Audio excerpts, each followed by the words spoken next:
धर्म क्षेत्रे महाक्षेत्रे गंगा कालिंदी संगमे प्रयागे परमे पुण्ये ब्रह्मलोकस्य वर्धमनि मुनिः शांति सात्मानं सत्व्रत परायणः महोजसो महाभागा महासत्रम विदेनिर तत्र सत्यम समाकर्मण्यम व्यास शिष्यो महामुनि आजगाम मुनि दृष्टुम सूत पौराणिकोत्तम। प्रयागराज में जहाँ गंगा यमुना सरस्वती का संगम है, उस पावन तट पर सभी ऋषि मुनि दीर्घकालीन तक चलने वाले यज्ञ कर रहे थे।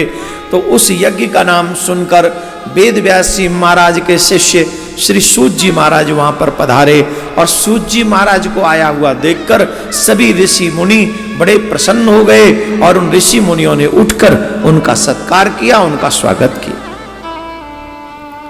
और ऋषियों ने कहा, हे मुनि, रोम हर्षण सर्वज्ञ भवान वै भाग्य गौरवात पुराण विद्या खिलाम व्यासात प्रियर्थमीयवान। हे महाराज, हम आज, हे रोम हर्षण, हम बड़े भाग्यवान हैं कि आज इस सुसमय पर पुराणों के ज्ञाता कृपा करके यहां पर पधारे हैं। आप तो महाराज कथाओं के भंडार हैं। क्या हैं? कथाओं के भंडार हैं। देखो कैसे भंडार हैं? बोले जैसे समुद्र रत्नों का भंडार है, वहां अनेक रत्न हैं, वैसे ही आप कथाओं के भंडार हैं।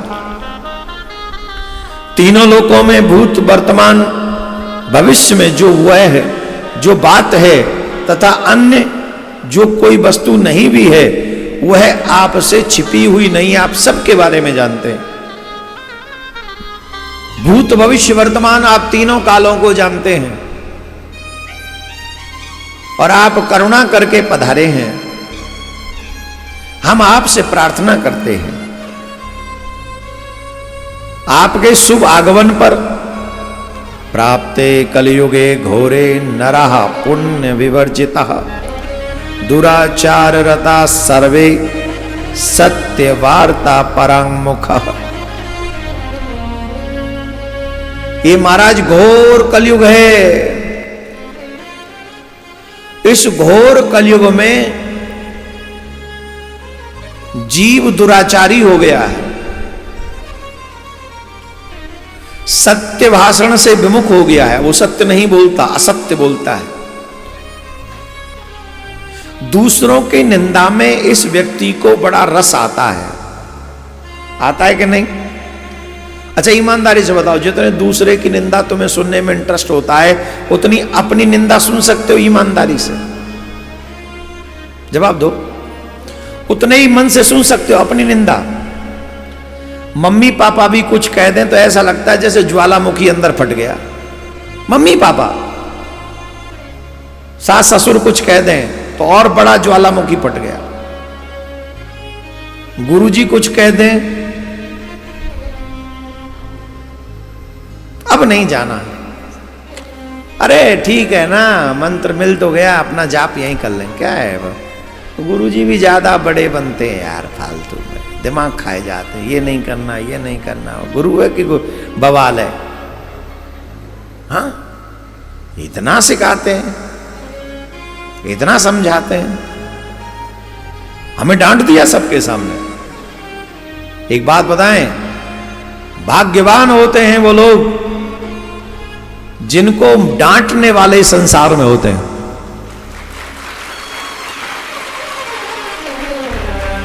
जिन्हें डांटने वाले नहीं है ना, उन्हें बिगड़ने से कोई नहीं रोक सकता।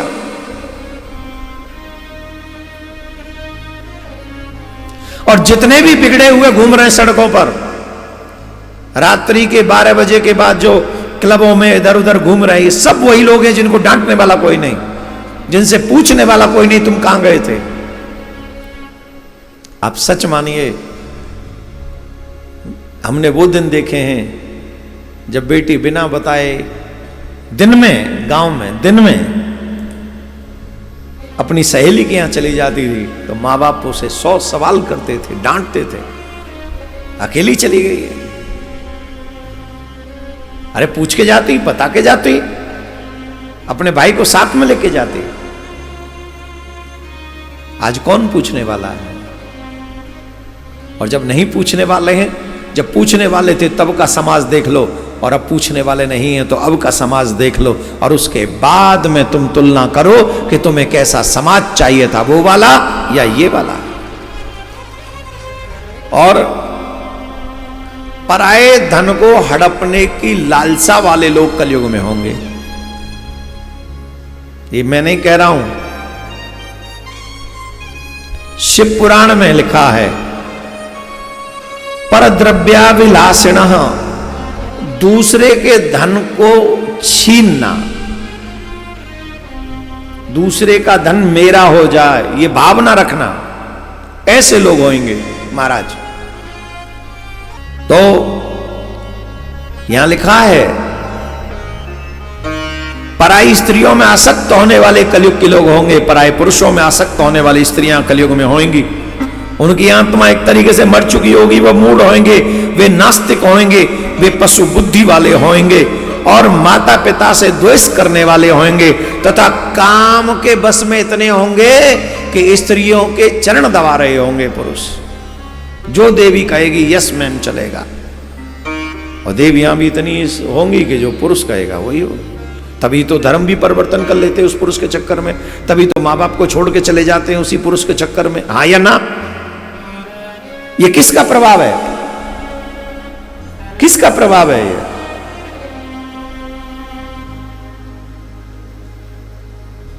ये काम का प्रभाव है, ये प्रेम नहीं है, ये काम है। हम इतने काम के वशीभूत हो गए हैं, जो सामने वाला कहेगा हम करेंगे, जो भी कह दे, और धन के लिए कुछ भी कर रहे हैं, लूट रहे हैं दूसरे के धन को। महाराज ऐसे मल के कीड़ा बनेंगे, दूसरों के धनों को छीन छीन कर। गलत, बहुत गलत है। चारों वर्णों के विषय में बताया गया है, ब्राह्मण वेद से विमुख हो रहे हैं कलयुग में। क्या होगा? ब्राह्मण वेद विमुख हो जाएंगे, वो धर्म का आचरण नहीं करेंगे,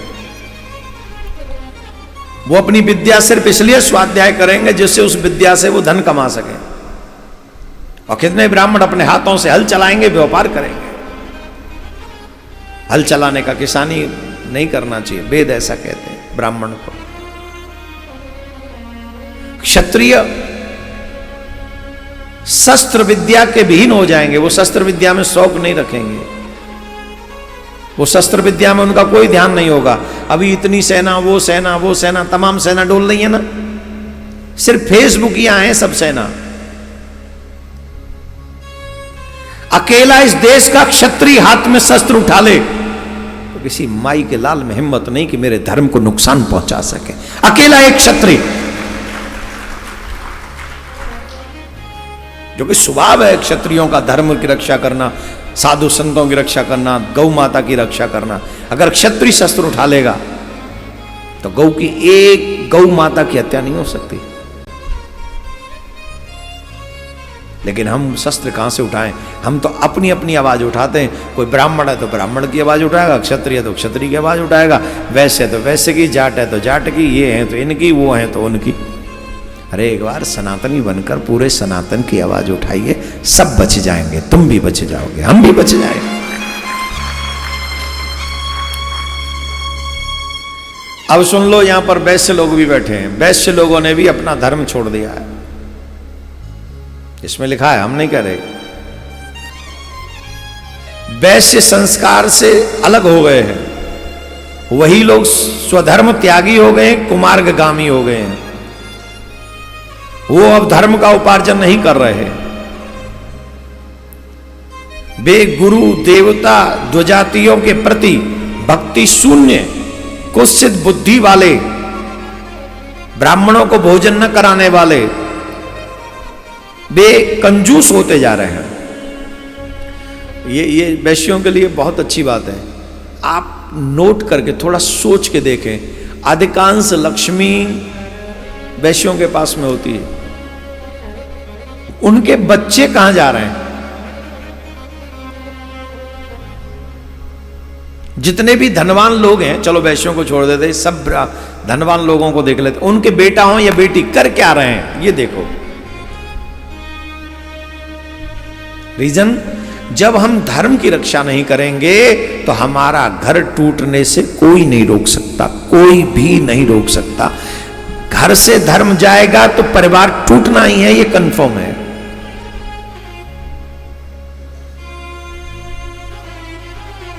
यहां लिखा हुआ है इसमें,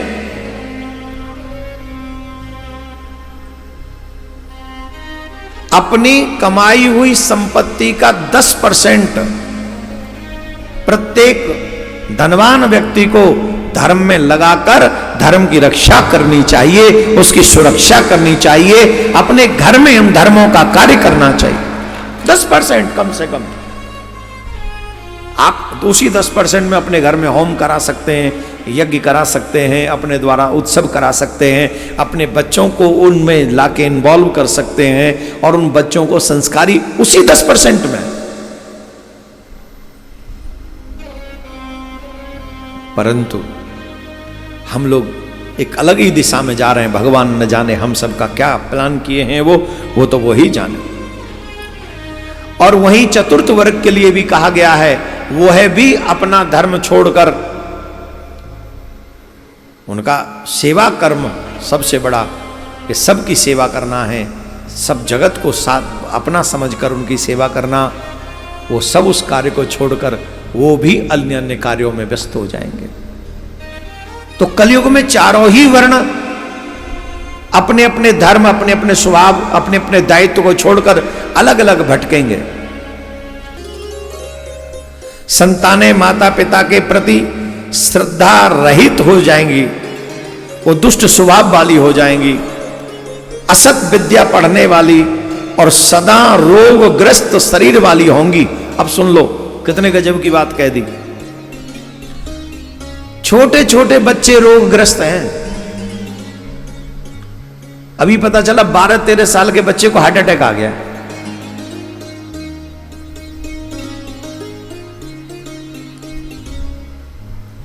छोटे छोटे, आपके घर में अगर बीमारी बहुत है ना, 10 मेंबर में से 7 बीमार हैं, इसका मतलब जानते हो क्या है? आपके घर में धर्म की हानि हो रही है। नोट कर लीजिए इस बात को। अगर आपके घर में 10 लोग हैं और 7 बीमार हैं तो धर्म की हानि हो रही है। रोग कोई पुण्य का प्रभाव नहीं है, रोग पाप का ही प्रभाव है। इसलिए प्रयासरत होकर मनुष्य को अपने पुण्यों का संग्रह बढ़ाना चाहिए। श्रावण चल रहा है, घर के पास शिव जी का मंदिर होगा, कितने सनातनी ऐसे होंगे एक लोटा जल नहीं चढ़ा रहे शिव जी पे।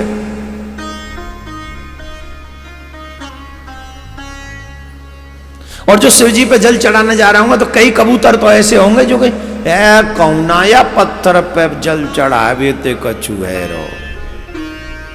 वो कबूतर होंगे, खुद कुछ करेंगे नहीं, दूसरों को करने देंगे नहीं।